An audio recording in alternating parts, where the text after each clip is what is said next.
Hello, my students. I'm your biology teacher, Cikgu Govind. Our topic today is Chapter 9, Ecosystems, and our subtopic is 9.1, Community and Ecosystems. Here are the learning standards. In this video, I will cover learning standard number 5, 6, and 7. Learning standard number 8, I will cover in next video, okay? So, learning standard number 5, describe energy flow in the food chains. Number 6, describe ecological pyramids. Pyramid of number, pyramid of biomass, and pyramid of energy. Number 7, analyze type of interactions between biotic components, parasitism, commensalism, mutualism, supportism, competitions, and predations. Energy flow in the food chains. Organisms in ecosystem interact with each other in the forms of a feeding relationship, which can be shown in the food chains. This is the food chains. A food chain is the sequence of energy transfer from one trophic level to another trophic level, beginning with the producer. It starts with producer and ends with either the secondary consumer or a tertiary consumer. Organisms feed on organisms from the fibrous trophic levels. Energy is transferred from the consumed organisms to the feeding organisms. Energy is transferred between trophic level. When organisms eat other organisms, from it gain energy. This energy is transferred to the organisms after it has digested and assimilated the foods to form new substances in the body. However, in natural conditions, most of the animals feed on more than one type of organisms. For example, birds eat caterpillar as well as grasshopper and paddy. Those birds form a new food chains and occupy different trophic levels. A bird can be placed at the second trophic level as a primary consumer by feeding on paddy. However, the same bird can also exist at the third trophic level as a secondary consumer when feeding on grasshopper. These are the circumstances that result in several food chains to be interconnected to form the food web. This is an example of food webs. In food web, it shows the feeding relationship in a community. It consists of several food chains. Organisms in all food chains rely on each other in feeding aspect. It started with photosynthetic producer, which convert light energy from the sun into chemical energy in the form of food stored in the organs such as root, fruit, stem, or leaf. Okay, this is the food web combinations or interconnected from several food chains.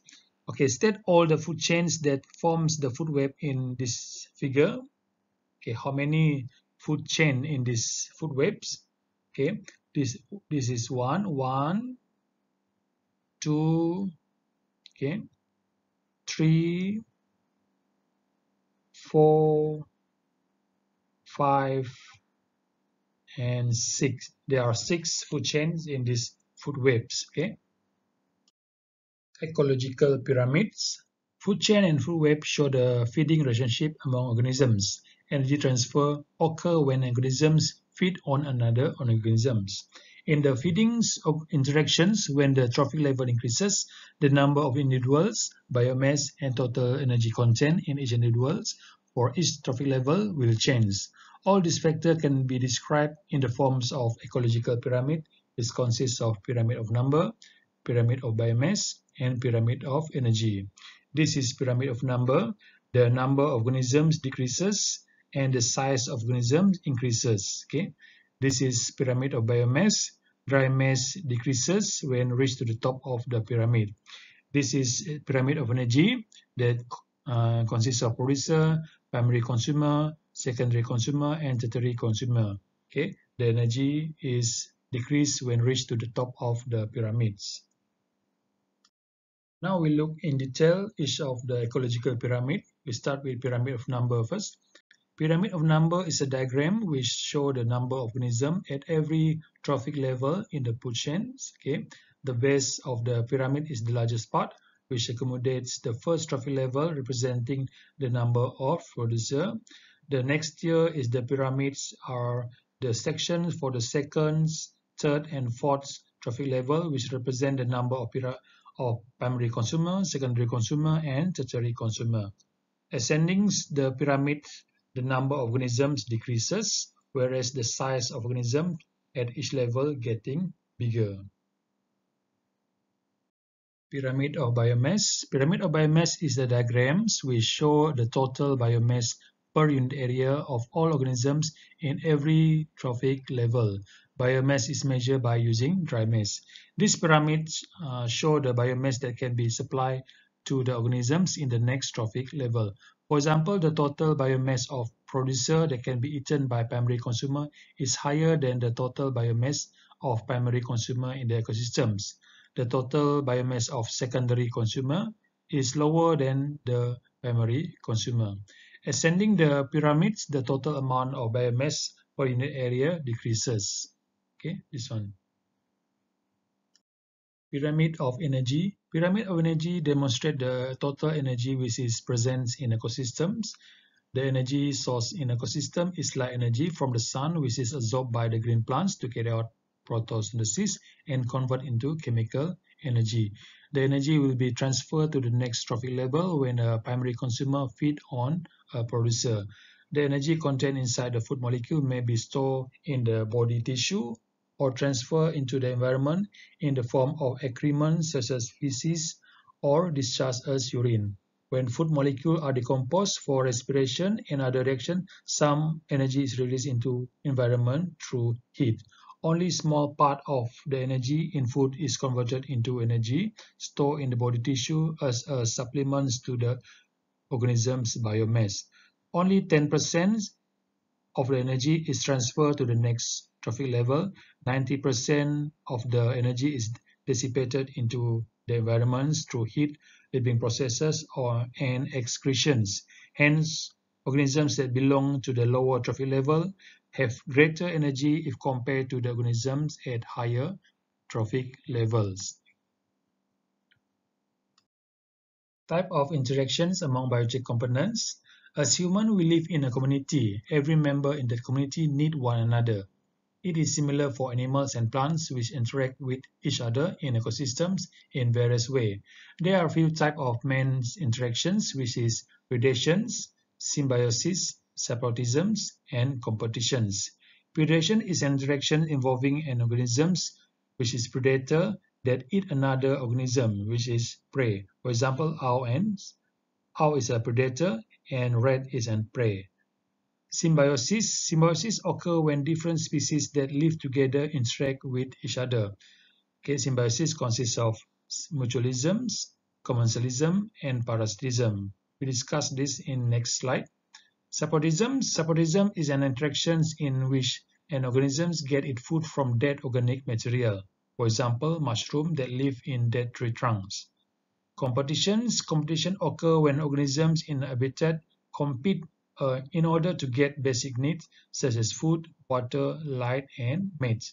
Okay, competition can be divided into two, intraspecific and interspecifics. Symbiosis consists of mutualism, commensalism, and parasitism. Okay, we look at mutualism first. Mutualism is an interaction that gives benefits to both organisms. For example, a myna gets its food from the body of buffalo, whereas the buffalo is free from the lice. Commensalism is an interaction that provides benefits to only one organism without causing any harms to another organism. For example, a shark that does not gain any benefit but remora fish get scrapped from the shark foods.